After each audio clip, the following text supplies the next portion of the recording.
वज़ीर-ए-आज़म इमरान खान की नेपाल के वज़ीर-ए-आज़म शेर बहादुर देओबा को पार्लियामेंट से एतमाद का वोट हासिल करने पर मुबारकबाद। कहा, पाकिस्तान नेपाल के साथ ताल्लुकात को मज़ीद मजबूत बनाने के लिए पुरअज़्म है।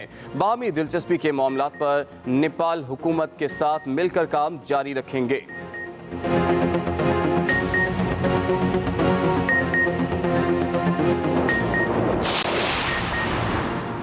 पाकिस्तान में कोरोना के वार तेज, मोहलिक वायरस मजीद 30 जाने ले गया। 24 घंटों के दौरान 2452 नए केसेस रिपोर्ट। NCOC के मुताबिक मुल्क भर में मुस्बत केसेस की शरह 4.95% तक पहुंच गई।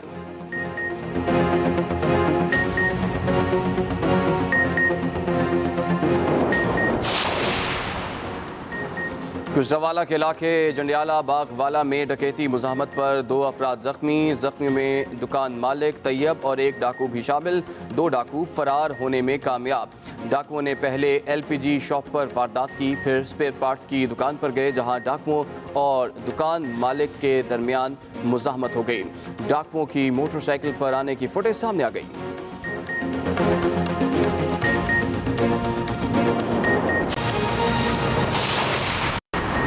अस्सलाम वालेकुम, एक्सप्रेस न्यूज़ के साथ मैं हूं इमरान तनाउल्लाह। हेडलाइंस आपने मुलाहिज़ा की। फिलहाल के लिए इतना ही। हर वक्त बाखबर रहने के लिए आप विजिट कर सकते हैं हमारी वेबसाइट express.pk। इसके अलावा आप हमें फेसबुक और ट्विटर पर भी फॉलो कर सकते हैं। तो देखते रहिए एक्सप्रेस न्यूज़ और रखिए हर खबर पर नजर।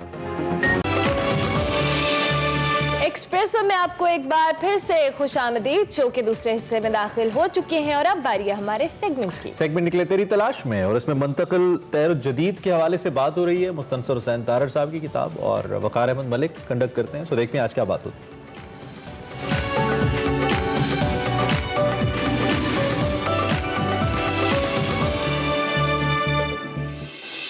अस्सलाम वालेकुम नाज़रीन, मैं हूं वकार अहमद और आप देख रहे हैं निकले तेरी तलाश में।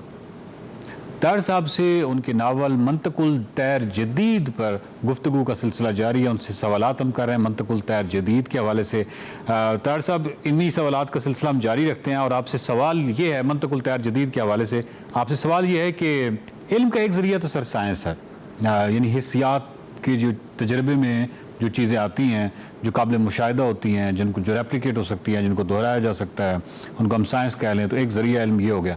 दूसरा ज़रिया इल्म हम उस तरफ जाएंगे जिस तरफ एलेडियस एक्सले है या विलियम जेम्स हैं या इकबाल हैं, कार्ल जॉन्ग हैं हमारे नफ्सियात के, जो वजदान या एहसास या इसको भी ये पर्सनल एक्सपीरियंसेस में जो आती हैं चीज़ें, उसको भी ज़रिया इल्म मानते हैं। तारड़ साहब, आपकी जो बाद में आने वाली तहरीरें हैं, यानी जिस तरह भी हम मंतकुल तैर जदीद की बात करें, या तो उसमें आपका टिल्ट या आपका रुझान इसी तरफ नुमाया सा नहीं नज़र आता? मतलब ये एक मैं बहसीत कारी आपसे पूछ रहा हूँ। वो जो सोच की एक है पहलू जी, वो तो शुरू से था। ठीक है। मतलब मैं फिर वो फकीरू का हवाला देता हूँ जो पंजाबी में मैंने लिखा, और उसमें गिद्ध आपस में बातें करते हैं, उसमें और परिंदे आपस में बातें करते हैं, और वो सारा पैटर्न जो है वो वादतुल वजूद का है। इसी तरह बाकी जितने नावल हैं उनमें भी जस्ता जस्ता आपको ऐसे कैरेक्टर मिलेंगे। चुनांचे ये नहीं है कि इस उम्र में आके तो मतलब कि ये अब ये सिलसिला शुरू हो गया। मेरा ख्याल है कि हर शख्स में एक अब स्पिरिचुअलिज्म कह दें, हर शख्स में मौजूद होती है एक रमत। अब उस ये कह लें कि एक चिंगारी होती है, अब वो भड़कती है या नहीं भड़कती, ये अलहदा बात। ठीक। आखिरी उम्र में वो इसलिए भड़कती है कि बाकी तमाम चिंगारियां बुझ जाती हैं, तो शायद इसलिए। लेकिन इसके ये जो जवाब है, इसको मैं इसलिए नहीं मानता कि इसके बाद मैंने बिल्कुल एक नावल जो है शायर खाली लिखा है। वो नावल है, उसमें कोई तसव्वुफ या कोई वैदान या और कोई चीज़ नहीं, डायरेक्ट एक जो मुशाहिदा है उसको मेज़ पे बैठ के कलम बंद किया गया। तारड़ साहब, न्यूटनियन फिजिक्स से आइंस्टाइन तक हम चले जाएं तो मतलब साइंस के हवाले से एक ख़ास एतमाद एक हासिल हुआ कि हम चीज़ों को प्रेडिक्ट कर सकते हैं, और एक बड़ा ज़बरदस्त एतमाद दिया साइंस ने। लेकिन अगेन फिर भी अनसॉल्व जो क्वेश्चंस हैं या पैराडॉक्सेस हैं, उनकी तादाद इतनी ज़्यादा है, और साइंस के अंदर भी बहुत सारी ऐसी चीज़ें हैं जिन्होंने दोबारा से हमारी तवज्जो जो है वो दूसरे वाले इल्म की तरफ जिसको हम रूहानी इल्म कह लें, स्पिरिचुअलिज्म कह लें, लूनर नॉलेज कह लें, कुछ भी कह लें, उस तरफ हमारी तवज्जो थोड़ी सी आई है। अच्छा, अल्केमिस्ट के हवाले से मेरा सवाल ये है कि इस तरह के जो कई बहुत सारे ऐसे नावल हैं जो ईस्टर्न थाट्स पे मबनी हैं, उन्होंने मगरब में बेतहाशा मकबूलियत हासिल की है, इसकी वजह कहीं वहाँ पे वो स्पिरिचुअलिज्म या ये जो दूसरी साइड है, इसके हवाले से कोई तशनगी है या कोई प्यास है जिसकी वजह से वो बहुत ज़्यादा पॉपुलर होते हैं इस तरह के नावल जो ईस्टर्न थाट्स पे मबनी होते हैं? नहीं, अब की नहीं है। जो बड़े नावल निगार मगरब के भी हैं ना जी, मसलन मोबी डिक जो है, जो कहानी है, उसको लोग वो स्पिरिचुअल हवाले से देखते हैं। या ये है कि भाई आप देखें ना, टॉल्स्टॉय जो है, टॉल्स्टॉय की तो सारा सिलसिला यही है, उसने तो अपना एक पैटर्न जो है बिलीफ का वो इजाद कर दिया था। और इसी तरह दोस्तोवस्की है, जो बड़े राइटर हैं, अनफॉर्चुनेटली ज़ाहिर है कि मैं उनमें शामिल नहीं हूँ, ये सब इनके अंदर। अब मसला ये कि इन दिनों फैशन हो गया तसव्वुफ, ये जो सूफी नाइट है, मतलब सूफी नाइट का क्या मतलब हुआ? वही पुराने हमारे लोकगीत गा के उसको सूफी नाइट का नाम दे दिया। हर बंदा जो है तसव्वुफ की एक जाली सी चादर ओढ़े बैठा हुआ है, कोई बाबा बन के बैठा हुआ है, कोई कुछ बन के बैठा हुआ है। ये फैशन हो गया है। That is the trend which is very negative. ये तसव्वुफ की असल रूह जो कि बुल्ले शाह में, जो कि शाह हुसैन में है, जो बिटाई में है, जो सज्जन सरमस्त में है, इन सारे शायरों में है, ये उसको मजरू कर रहे हैं क्योंकि उसको उन्होंने कमर्शलाइज कर दिया। तो मैं उस तसव्वुफ की बात नहीं कर रहा। ठीक है, बिल्कुल।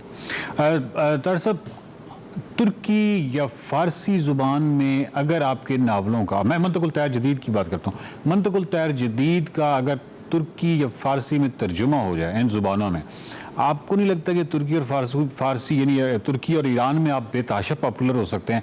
मंतकुल तैयार जदीद में जिन मौज़ूआत पे आपने बात की है उस हवाले से कह रहा हूँ। पिछले दिनों एक्चुअली किसी तरह एक तेहरान यूनिवर्सिटी की डॉक्टर खातून है, संस्कृत में शायद उन्होंने किया और हिंदुइज्म पे काफ़ी उनकी रिसर्च है और इंडियालॉजी की वो हेड ऑफ डिपार्टमेंट है। अच्छा। उन तक एक डॉक्टर सफीर है इस्लामाबाद तक, उन्होंने, और मैं आपको बता नहीं सकता कि उन पर क्या असर हुआ। मतलब है कि उन्होंने फिर मुझसे रब्ता किया, तफसील से पूछा कि किस तरह आपको ये ख्याल आया कि उनका कहना, क्योंकि वहाँ मौलाना रूम की निस्बत ईरान में अत्तार की जानिब ज़्यादा माइल हैं लोग। ठीक है। उसके मुख्तलिफ हैं वजूहात हैं। तो वो उन्होंने कहा कि मैं बुल्ले शाह और सुल्तान बाहू के ऊपर भी रिसर्च कर रही हूँ। ठीक है। कि अत्तार का जो इन्फ्लुएंस है इनके ऊपर। तो उनका ये कहना है कि उनका कि ये हमें यहाँ पे भी किसी को ये ख्याल नहीं आया कि इस नौइयत का नावल लिखा जाए और वो उसकी एक फरंग बना रही। अब उनका इरादा तो है कि उनको फारसी में किया जाए, लेकिन मसला ये है कि मैं जो कुछ लिखता हूँ वो मतलब सबको कबूल नहीं होता, किसी ना किसी को इतराज़ होता है उसके ऊपर। तो इसलिए मुझे नहीं मालूम कि वहाँ पे फारसी में वो होगा ट्रांसलेट और उसको जो है ईरानी लोग वो किस तरह कबूल करते हैं या नहीं करते। लेकिन ये है कि वहाँ पे तेहरान यूनिवर्सिटी में बाकायदा इस पे काम हो रहा है और मेरे बाकी बल्कि उन्होंने मंगवाए नावल मसलन जो है खसो खाशाब ज़माने, उसका लास्ट चैप्टर टोटली अत्तार के परिंदों के हवाले से है, लेकिन वो जो है हीरो हीरोइन वो उन परिंदों का रूप धार जाते हैं और वो भी उन्हीं 7 वादियों से गुजरते हैं। नावल भी अत्तार के परिंदों के नाम है। इसी तरह ही और भी जो हैं मेरे कई नावल जो हैं उनमें ये परिंदों के हवाले आते हैं जी। बल्कि वो मतलब एक कैरेक्टर जो है वो परिंदा बन के तो गायब हो जाता है। तो वो आप जो कह रहे हैं ना कि स्पिरिचुअलिज्म वगैरह, अब मतलब वेस्ट में गार्सिया मार्केज और बाकी जितने भी हैं साउथ अमेरिकन, उनकी भी पॉपुलैरिटी की एक वजह कि वो मिथ्स की तरफ गए जी। अपने आबा-ओ-अजदाद की जो हम कहानियाँ सुनते हैं جادوئی جو ہے حقیقت پسندی، بنیادی طور پہ ہماری جتنی داستانیں وہ ساری جادوئی حقیقت، کیونکہ مجھے کسی نے پوچھا کہ جی پکھیرو میں اور پرندے میں یہ جادوئی حقیقت پسندی ہے اور آپ نے وہاں سے لیے، میں نے کہا میں نے اس کو بعد میں پڑھا ہے گارسیا کو، یہ جو میں نے داستانیں امیر حمزہ اور باقی جو داستانیں ہیں وہ پڑھ رکھی ہیں جن میں ایک دم کوئی چیز اپیل ہوتی ہے، غائب ہو جاتی ہے، یہ وہاں سے آیا ہے۔ چنانچہ جو وہاں کی حقیقت پسندی ہے جادوئی میجیکل ریئر وہ علیحدہ ہے، ہماری علیحدہ ہے، تو وہ بھی اس کے بارے میں لکھ رہے ہیں۔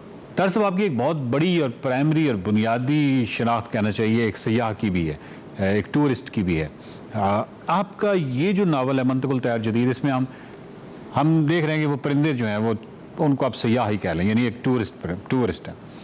ہمارے جتنے صوفیاء ہیں وہ سارے ٹورسٹ یا ایک سیاحت کے حوالے سے انہوں نے بہت لمبے سفر کیے، تو بحیثیت سیاح آپ بتائیے، بحیثیت ٹورسٹ آپ بتائیے کہ جو ٹور ہوتا ہے یا سیاحت ہوتی ہے یہ کتنا ہمارے نفسیات پہ اثر کرتی ہے، کس حد تک یہ معاون ثابت ہوتی ہے اور ہماری نفسیات کے حوالے سے، اور کتنا ایکسپوجر دیتی ہے؟ میں محسوس کرتا ہوں یہ مطلب ہے کہ ایکسیپشنز ہیں، یہ نہیں ہے کہ، لیکن آپ دیکھیں گے کہ جتنے بھی اولیاء کرام تھے وہ بنیادی طور پہ سب کے سب آوارگر تھے، ایک جگہ ٹک کے نہیں بیٹھے۔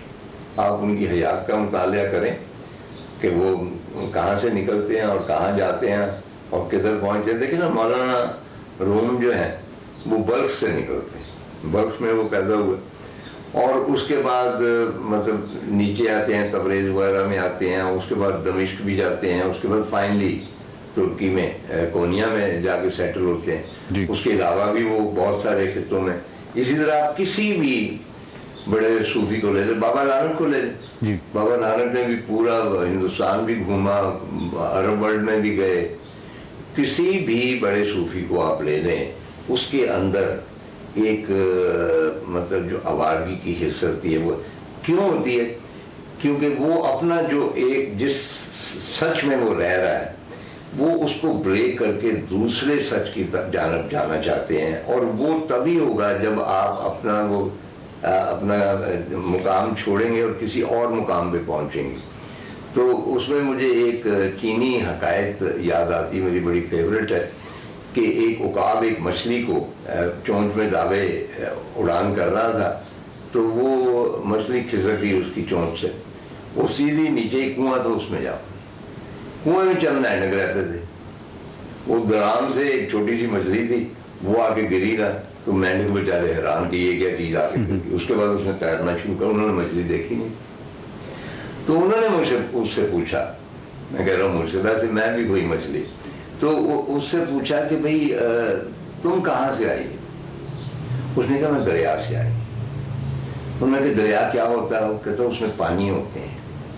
کتنے پانی ہوتے ہیں؟ وہ ادھر ادھر دیکھ کے بولی یہ اس کنویں میں جتنے پانی ہیں اس سے ہزاروں گنا زیادہ پانی ہے۔ تو انہوں نے کہا یہ جھوٹ بولتے، اس کنویں سے بڑا زیادہ پانی ہو نہیں سکتا، ممکن ہی نہیں۔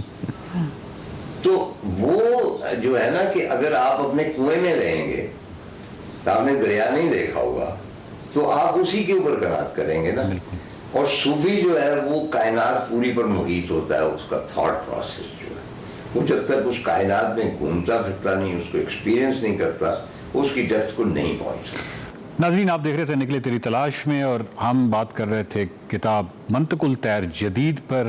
طاہر صاحب نے بڑا زبردست اور بہت ہی تفصیلی بات کی ہے منطق الطیر جدید پہ، بہت ساری اس کی جو جہتیں ہیں، بہت ہی خوبصورت ناول ہے، آپ ضرور پڑھیے گا۔ اور اگلی قسط میں نکلے تیری تلاش میں کی اگلی قسط میں کسی نئی کتاب کے ساتھ حاضر ہوں گے۔ اس وقت تک کے لیے اللہ حافظ۔